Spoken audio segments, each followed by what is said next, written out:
Now, once you have the three purposes, of course, the next question becomes, how do I choose which specific asset ang ilalagay ko sa portfolio ko? Like for example, a stock market.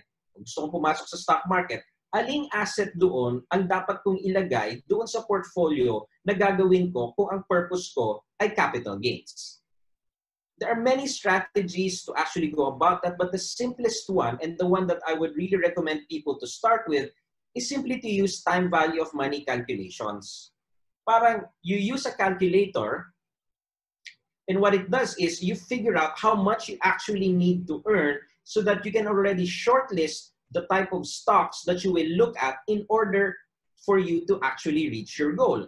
Kasi gusto mo nga mag-invest. O sige, gusto mo mag-stock market. Sige, ang daming choices sa Philippine stock market pa lang. You're talking hundreds of choices. What more if you go abroad? So if we're actually going to apply this, for example, in the case of capital gains, o gusto kong kumita, how do I use time value of money to actually build a portfolio that will help me reach my goal of obtaining capital gains?